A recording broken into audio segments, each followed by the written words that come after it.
You'll honor the price, by user Fulsaran 376.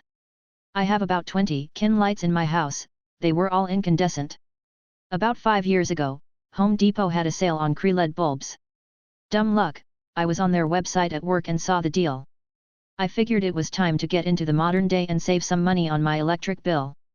Okay, I'll swing by on my way home. I did not order them online, but the website said the store had them in stock. I printed out the sale price and SKU from the web. Went to the store and loaded up my cart. Went to check out. Rung up at the wrong price. I showed them the online advert. They said no dice. I said, but you match prices. This is a Home Depot store, this is from a Home Depot website. Manager said sorry, but the online store is different from the brick and mortar store, we don't match online prices. Okay, fine. So I put the light bulbs back on the shelf. Go to the contractor desk and hop on their computer. Go to the website, make an online purchase. Have the pro desk print out my receipt. I head out the car, hang out for about 30 minutes. Come back in to pick up my light bulbs. Manager comes over and I show them the receipt for the pickup of the bulbs. Manager, where's is the cart that you had them in? Me, I put them back on the shelf since you weren't going to sell them to me. So he gets someone to go get the bulbs off the shelf for me. Manager says, you know you could have just left them in the cart. I say, and you could have honored the price when I first got here. It's not much, but it made me happy. Chick tries to gatekeep my nationality. Time to ascend to a form further beyond, by user Artful Mortician. For context. I am a 20-something British American male living in a very southern and undereducated part of the US. I have been here for a while now and generally when I tell people where I am from, I get a little pushback because I don't really have as thick of an accent anymore. On to the story. I work in a small office, we have a rolling line of temps that come and go, most of them are barely high school graduates or people with very little in the way of worldly experience, this is important for later. So one day, they bring the usual parade of new hires around and I do my introduction. Hi, I am OP, I am one of the recruiters here at Company X. I am married with 2 dogs and I am originally from the UK. Normally, this is just a throwaway line that I use as an icebreaker and it normally rolls right off. Until this one wonderful young woman pipes up. You don't sound British, she, of course, left out the T very purposefully. Me, sorry love, forgot the coat and tails at home. I say as I drink my Twinings. The group kind of laughed it off and I figured it was a pretty open and shut deal. Nope. A couple of days later, word gets around that this chick has been telling a bunch of people that I'm not British and that I'm lying for clout. She said that I don't even sound British and that she is dating a British guy and knows how they act. So, rather than be a mature adult, I do the very British thing of malicious compliance. I need an intern to bring me some tea? Would you mind climbing the apple and pears and pouring me a cup of Rosie Lee? I started wearing 3-piece suits, a pocket watch and a monocle I found at a thrift shop. I went Super Saiyan 3 British. Obviously about 3 hours into the first day, my boss wants to know what is up. I tell her and she finds it so hilarious that she assigns that intern to me for the rest of the day. I kept using odd British rhyming phrases and sayings and she would have to keep asking me to speak normal. I would reply, but I thought you know how us British people act. She quickly realized her error and we've been cordial ever since.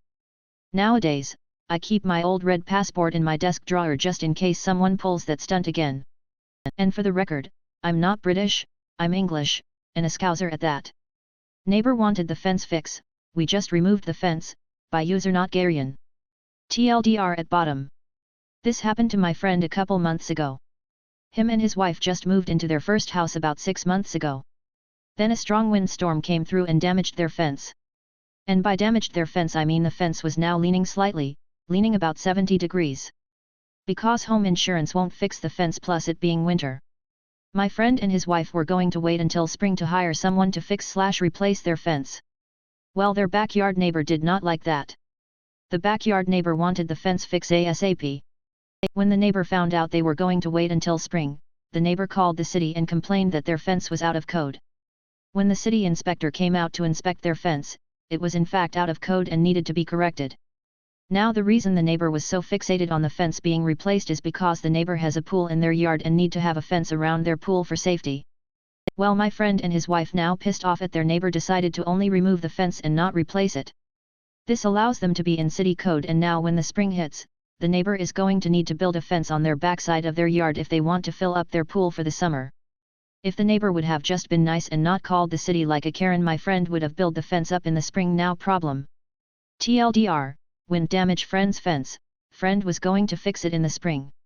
Backyard neighbor wanted it fixed now and called the city. Friend just removed fence instead and neighbor has no fence on their backside of yard. We're going to court? Okay, by user Niasano. The setting, United States, Northern Neck of Virginia. The situation, bought land and built a house on it. Back when my wife and I were much more newlywed than we are now, we hired ourselves an architect and went whole hog on having our cozy little dream home designed. While this was being done, we went shopping around for a parcel of land on which to have it built, which went quickly and easily, and we even got a pretty nice deal on a half-acre lot that was just far enough back in the sticks for us to be happy, but close enough to our jobs that it wasn't much of a commute. Best part of all? No homeowners association. There weren't any active back in that area because, point blank, it was full of poor people back there. Dirt poor country types and working poor wage slave types. We made very sure with our lawyer that no previous owner had ever had the title amended to allow for any HOA nonsense as well, because that's a thing some real estate developers like to do.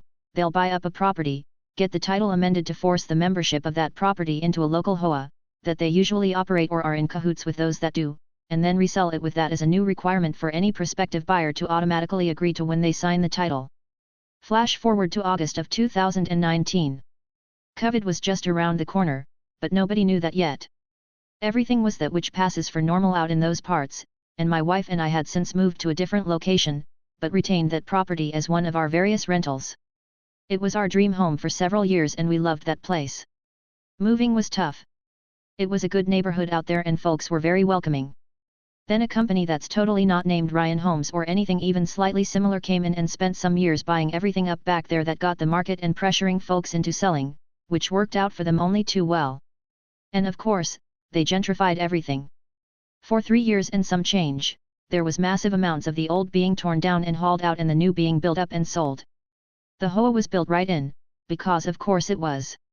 Folks with money enough to throw down on shittily built houses that looked nice from the front moved in 1 by 1 and 2 by 2, property values in the area skyrocketed, property taxes skyrocketed right along with them, and more of the less poor people were forced to sell because they got taxed out of their own homes. My wife and I knew what was coming from the get-go. We knew those dinguses from totally not Ryan Homes were going to come sniffing around our way, not to try to buy us out, but to see if they could finagle, schmooze, or threaten us into joining the HOA they were installing. It was inevitable. Lots of information is public record. They knew we had money. They knew we were living below our means by 2 orders of magnitude. They knew we clearly meant to be exactly where we were because we sure didn't have to be. They knew they didn't have a snowflake's hope in hell of pricing us out on taxes, so they tried nagging us to death and coming right up to the line on harassment, always to talk to us about joining the HOA. They failed. They got told by one expensive lawyer to find something else to do before we all got super busy helping them find things to worry about. And so they desisted for some years. Then my wife and I moved and got the property set up as a rental. Absolutely not. Ryan Homes starts bothering our tenants there, both trying to get them to pressure us into putting the property into the HOA as well as getting our tenants riled up with the most outrageous lies about what could happen if we, the owners, don't protect our renters better. My wife and I were livid after hearing about this crap, and so we got a hold of definitely not Ryan Homes to let them know that this was our formal request, that they stop bothering our tenants and that all further communications would be from our really expensive lawyer. They must have assumed we were bluffing, or maybe whoever was in charge of thinking that day didn't show up for work, because they just kept right on with their nonsense.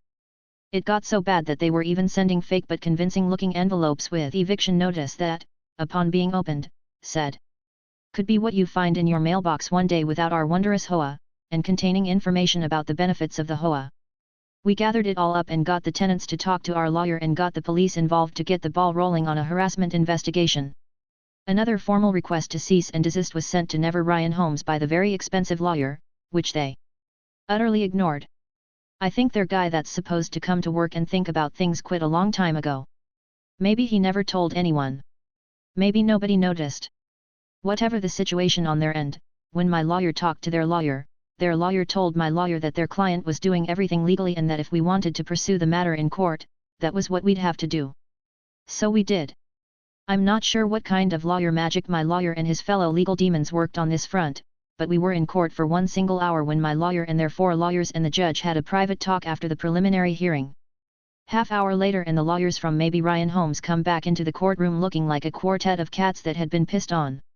My lawyer takes a seat beside me and says they're going to settle. And I was like, I didn't think we were that far along into this yet. What happened? And he said they built 51 homes in county of concern over 2 years. Every single one of them was inspected before close of sale by a real estate agent that never actually got around to getting her home inspector license. And that's how was it Ryan Holmes the whole time paid me 10 grand to not sue them while they got bent over by the county and the state and tag-teamed like the new boy with the pretty lips in a prison yard. TL, Drive, housing developer harasses my wife and I, then harasses our tenants after we leave and rent the property or, to try to make us join their creepy hoa.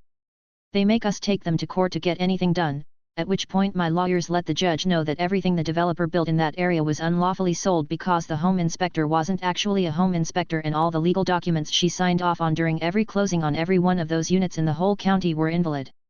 Developer gets throat punched repeatedly by county and state for probably millions of dollars in fines and fees and settlements with homeowners that were sold properties that were never lawfully inspected before being turned over. I got 10 grand in the settlement, which my wife and I gave to the tenants in that property because they deserved it and we really didn't need it anyway. Edit, spelling words is hard. Don't like the amount offered? Then take nothing and like it, by user Rock'n'Rolla Hayatollah. My wife, F31, and I, M33, like many other Americans, are beleaguered under the for-profit medical insurance industry. My wife gave birth to our precious first daughter in September of 2021 and we have been dealing with taking the little one to the doctor, already had an emergency room visit and whatnot when we received the bill for the L&D at the hospital from September. We were charged over $20,000 for a straightforward, regular delivery with an epidural. Even though I do not like our insurance, it covered a huge chunk of the amount due. That being said, there was still over $2,000 left. Well, with my wife being a teacher and myself being a state government worker, our income isn't exactly low, but neither is it high either. $2,000 out of pocket would put us into major debt. The hospital was very patient, at first, with trying to get paid until recently. I had been in communication with the hospital trying to negotiate the cheapest amount possible to clear the account. The hospital still wanted close to half of the amount in order to close the account out. I countered with what we could legitimately offer and consigning myself to the addition of yet another auto debit coming out of our bank account because they weren't going to accept my offer, but then the account representative kept interrupting me during the phone call and was being outrageously rude. I understand that we have a debt, and I'm not trying to welch on it, but don't treat me like dirt because of this piss-poor system that was charging my wife over $50 for one frigging Advil amongst other insanity. The account representative continued being nasty during the call and derisively suggested maybe I should go to the financial assistance program, so I did. I called the customer service line for that said program and in less than 10 minutes I was getting confirmation of the entire amount being forgiven.